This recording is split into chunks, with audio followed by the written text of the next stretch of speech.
Hi everyone, it's Margaret Manning here. Welcome to Mornings with 60 and Me. Today is Wednesday. It is November the 2nd, beginning of November. You know, every morning I wake up and I look out the window to see whether the snow has arrived yet. And I actually like the snow. I was raised in Canada as a child and I used to really enjoy the deep, deep snow. And, it's just something very serene and beautiful about that snowy weather. How are you doing this morning? I hope that you're good. I've got a cup of tea. I've made myself a rose hip and hibiscus tea. It's really bright red. I don't know if you can see it, but it's a lovely tea, and it's supposed to be excellent for all kinds of things like blood pressure and cholesterol and what else is it? Kidney health and liver. So it's a really nice tea, rosehip and hibiscus. And I hope you've got a cup of tea or coffee with you there. And we'll go through the morning news. Now, first of all, I wanted to give you an update on a story that we covered yesterday because I was so fascinated by this story. I did some more research and I wanted to make sure those of you who were questioning it too knew the answer. So we talked about a lady who was she was 116 and she was the oldest woman in the world, and it turned out that her one thing that she ate every day was eggs, but it was raw eggs. And I thought, why is a raw egg such an important thing for your diet? So I checked, and it turns out that it really is a miracle food. First of all, the thing about cooking eggs is that when you cook an egg, it changes the composition of the fats and the proteins, so it isn't the same as having an omelette or an egg. Eating a raw egg is different. It is packed with antioxidants. It's got folic acid, vitamin B12, which is a really important vitamin, and it's got all kinds of incredible ingredients. Of course, it's a great source of protein. There's I think it's about 9 or 6 grams of protein in every egg, and so it's a really great source of protein and antioxidants, and maybe that's why Emma, our lady in Italy, really has such good health. And there was another woman I mentioned who was a weightlifter who also ate raw eggs every day. So that's the story on raw eggs.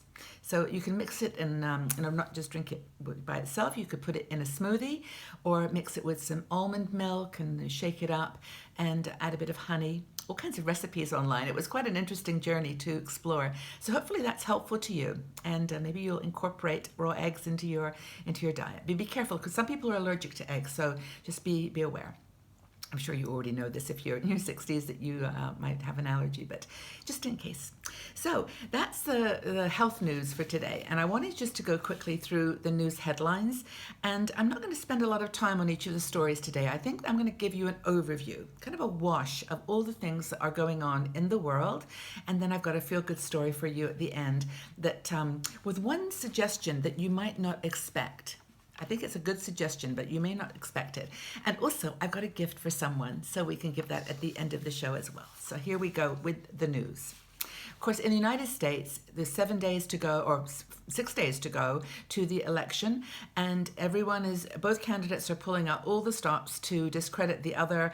Hillary Clinton is challenging the FBI's director's announcement about emails, and Donald Trump is going on the offensive based on that information.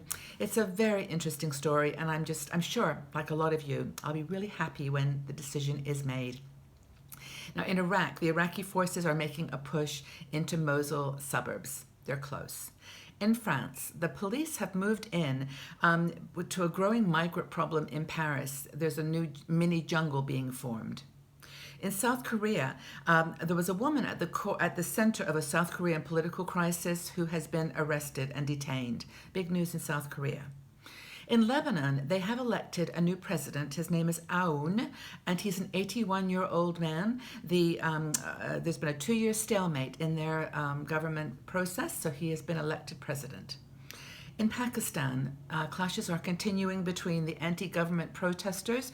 1,500 people have been arrested in Pakistan. In Turkey, the editor of the last remaining Turkish anti-government newspaper has been detained, and the paper has been shut down. In Morocco, a fish vendor's death has sparked anti-police protests, and this is a very serious situation. Morocco is again in turmoil.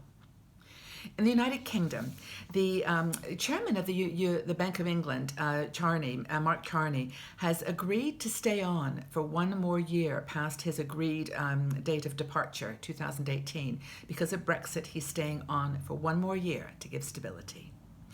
A health report this morning that I read, interesting news, from the American Cancer Society, also published in The Lancet, that there is going to be, in their opinion, an explosion in deaths from cancer for women. And it's going to be mainly young and middle-aged women in countries that are not developed, in non-developing countries. Very serious piece of news. And in Italy, finally, they are counting their losses, the loss of their homes, their possessions, and also the loss of the heritage in their country due to the recent earthquakes. Very, very sad news there.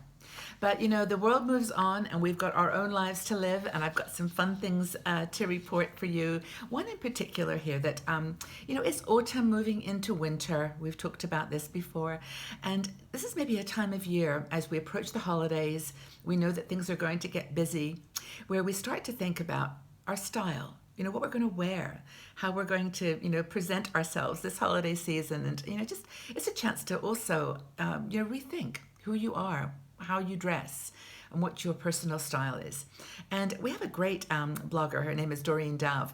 And she wrote an article for us about the process that you can go through at this time of the year to sort of get more from fashion in your 60s and make use of what you've got in your closet and maybe clean out those things that are not meant to be there anymore.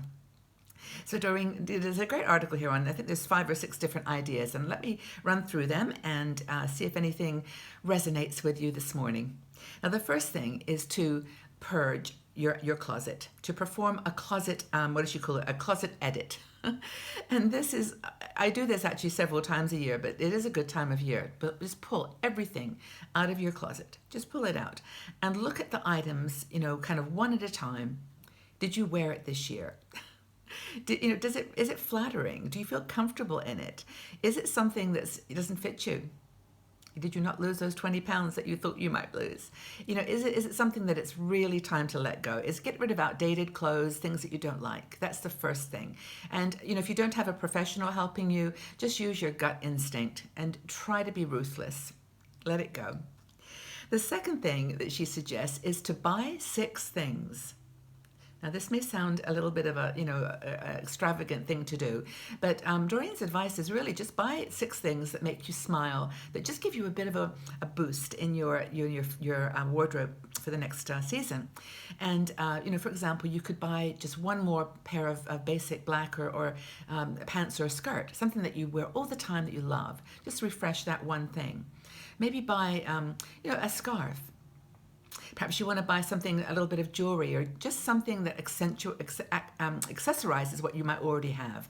Now, I actually went to our local little recycling shop on the last weekend, and I bought 2 really beautiful necklaces for, I think, 6 francs, about $5. And they are gorgeous, and they're 2 of my 6 things. But they'll bring me a little boost, when I'm looking at the clothes I've been wearing all year. A little different approach. Next thing that she suggests is to change your hairdo.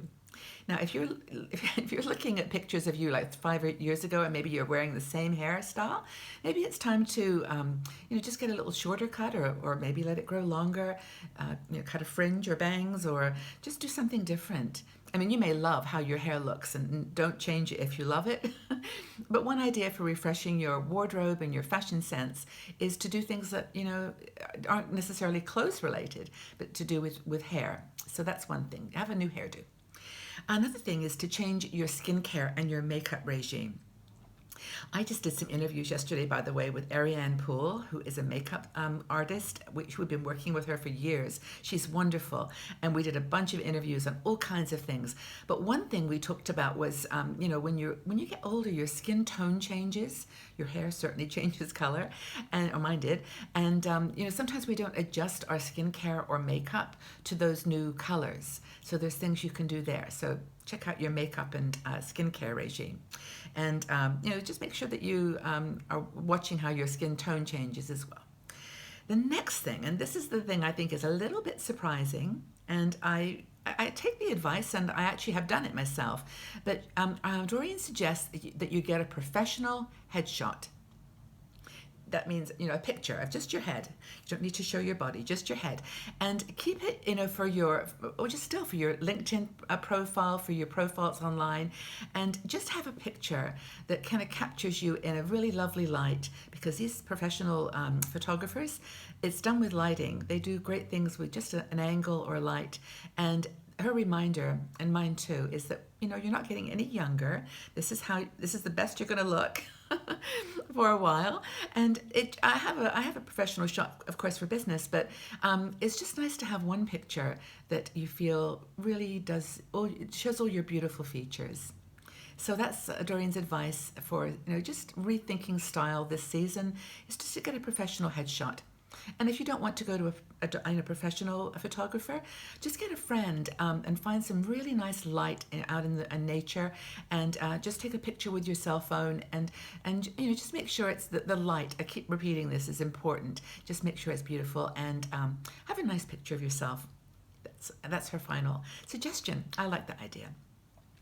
Now, that's our news and views for today on 60andMe. I hope that you've enjoyed it. Please let us know what you think about how we're doing the news and our feel-good stories. Thanks for sending me articles. Several of you have done that, and that's really great. If you've got a story to share, just send it to me, and I'll feature it. It's really lovely to know you're thinking about things that other women might find interesting. So send that to me. And I've got a little gift today for someone. Now, this is really sweet. I've actually been saving this one because I really like it a lot. It's a scarf, and it's a scarf for people who love cats. It's a little kitty scarf. Isn't this cute? I think it's so lovely, and I love these colors too. It's a little bit subdued, but I think it's so beautiful with gray or black. That's the cat scarf. I like it. And if you like cats, you want to declare your fascination and beauty. Here, aren't they cute? I'll just put them there. Anyway, I love this little cat scarf, and I'd like to find a home for it. So if you would be interested in wearing this over the holidays, just put in the comment section below something about cats or about yourself, and I'll choose someone randomly and get it off in the mail to you. So that's our gift for today, our kitty scarf. And I have a question for you, just to close, and it relates to the story about fashion and about sense of style. And I'd love to know, because all of you are so different, what do you think are the keys to fashion for women over 60? What do you think are the important things? What are the keys to fashion for women over 60? Just leave your comments in the section below. We'll have a conversation, and I really look forward to seeing you all back here tomorrow on Mornings with 60andMe. Take good care, everybody. Bye-bye.